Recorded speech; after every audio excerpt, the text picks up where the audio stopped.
Okay, today, guys, we're going to be doing some division with Mrs. Hazel. Whenever we're doing any kind of story problem, your first job is to figure out which operation you're using. You can do that by asking yourself these two simple questions. Number one, is your number getting bigger or smaller? And number two, are you making equal groups? If your number's getting bigger, you're either adding or multiplying. If they're in equal groups, you're multiplying. If they're not equal, you're adding. If your number is getting smaller, if they're in equal groups, you're dividing. If they're not equal, you are subtracting. Today, we're going to focus in completely on just doing division. So we're talking about having a bigger number that you start out with. We're going to be making smaller groups, and those groups are going to be divided equally. Some words that hint in a word problem that you might be dividing. These are real important to know. Number one, if you're breaking it down into equal groups, you know you're dividing. If you're dividing them equally, it has the word divide in it, that's a big clue that we're dividing. If you're sharing something, whenever you share something, you want to make sure that everybody has the same amount. So when you share something, if you see the word share equally or share evenly, that means that we're dividing. Same number. If you're dividing something and you have the same number in each group, that means you're dividing. If you're cutting something into equal pieces, like a piece of wood, if you're cutting a pizza, a pie, brownies into equal pieces, that also means you're dividing. How many in one? If you have a bunch of Easter candy and you're putting them into Easter baskets and they want to know how much is in one of those baskets, the number's going to be smaller and the groups are going to be equal, so you're going to be doing dividing. Anytime that you see the word quotient, that's a dead giveaway that you are doing division, because quotient is the answer to any division problem. That's what the answer is called. So when you see that weird word that you don't really recognize, you know that you're doing division.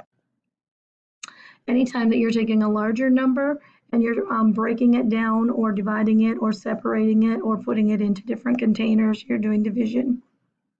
Situations when you might be dividing. Remember that when you have a large number that you're putting into an equal number of containers, or when you're taking an equal amount of that large number and you're putting it into each container.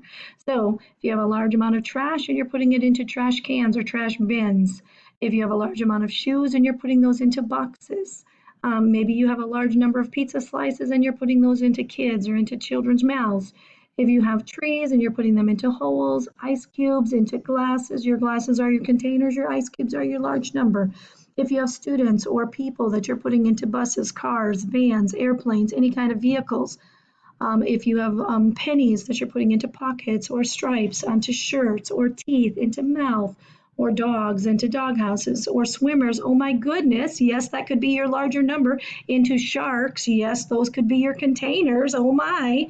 Anytime you're putting swimmers into sharks, those would also be indicating division. Stickers onto papers and anything of the sort. Those would be instances where you are using division.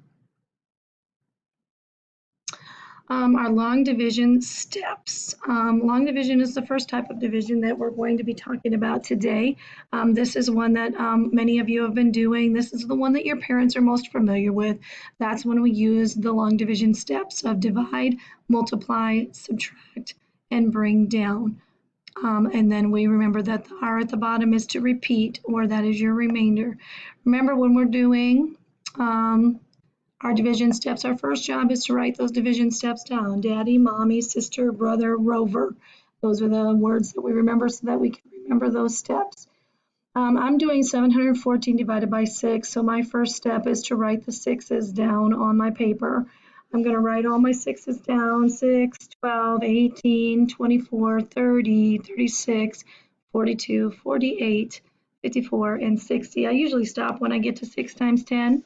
Then I'm going to ask myself, can I make a group of 7 with 6? Yes, I can. I can make 1. That's my division step.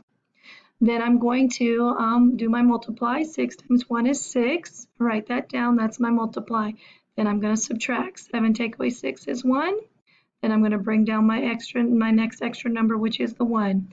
I ask myself, can I make a group of 6 with 11? Yes, I can. Still going to be the same number. I still can only make 1. So I'm going to put 6 down there. 1 times 6 is 6. 11 minus 6 is 5. I've gotten all the way down to my subtraction step. And then I need to look and see, do I have any more to bring down? Sure I do. I have the 4. I'm going to bring it all the way down. So now I have 54. I look at my list. I look for 54. I find that I have 54 on my list. So I'm going to know that I have no remainder on this one. I'm going to count down 1, 2, 3, 4, 5, 6, 7, 8, 9 on my list. So I'm going to put 9 on my top line. I can make 9 groups of 6. 9 times 6 is 54. That's my multiply. Now I'm going to subtract. 54 taken by 54 is 0, so I have 0 of a remainder. I do not have to have any remainder, so my answer is 119 to this problem.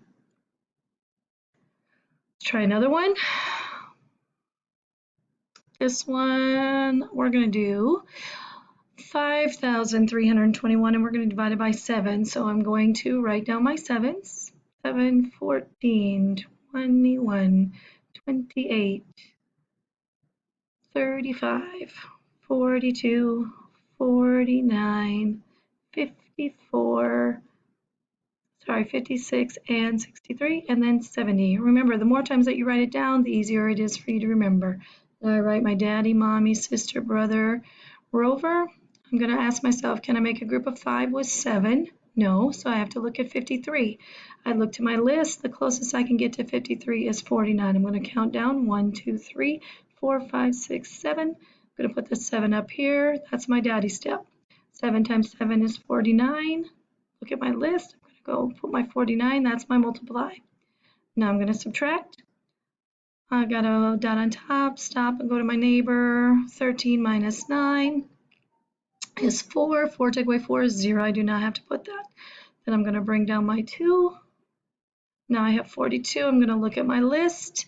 Oh yes, I can get right to 42. So I'm going to count down 1, 2, 3, 4, 5, 6.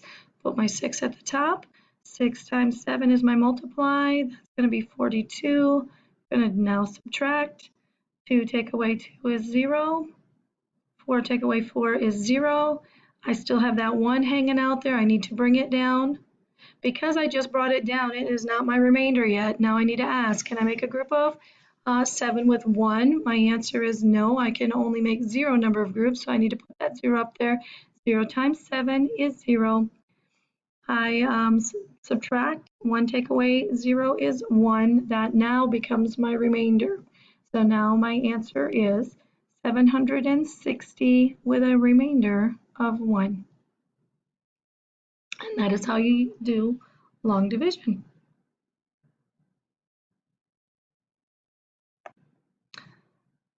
The next type of division that we do, this one, quite a few of you really like this one. I actually kind of like this one, although it was new for me this year, is dividing with partial quotients. I will warn you, I learned this one for the first time this year, so I'm pretty sure even your parents don't know how to do partial quotients. So if they tell you they can't help you with this one, they probably are not fibbing with you. This is new.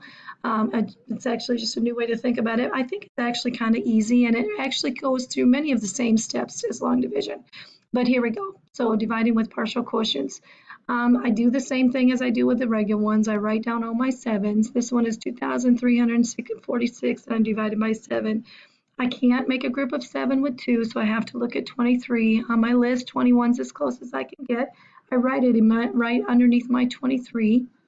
And then I count 1, 2, 3 and put my 3 over there. If I have spaces, these 2 spaces, I need to put zeros in them. If I put 2 zeros there, I have to have 2 zeros here. I subtract. 6 take away 0 is 6. 4 take away 0 is 4. 3 takes away. Now I need to look at my 2. I can't make a group of 7 with 2, so I'm looking at 24. 21 is as close as I can get. I put the 3 over to the side. I have a 0 as a placeholder. I need a 0 over here. And then I subtract. 6 take away 0 is 6. 4 take away 3 is 3. Or 4 take away 1 is 3. All right, so I'm at 36. 35 is as close as I can get. That's 5 groups of 7. I subtract. I don't have any more zeros. I don't need a placeholder. 6 take away 5 is 1. That will become my remainder because I cannot make a group of 7 with only 1, and I have no more to bring down. So now I add up all my partials, 300 plus 30 plus 5. I can line them up one on top of the other so that I can see 0 plus 0 plus 5 is 5, 0 plus 3 is 3, and 3 is 3. So 335, and don't forget your remainder with a remainder of 1. My answer is 335 with a remainder of 1. Let's try another one.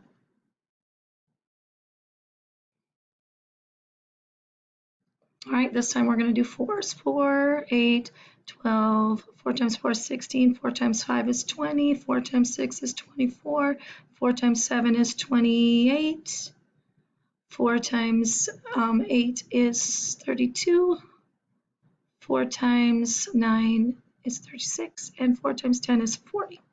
So my divisor is going to be 4. Let's see, let's do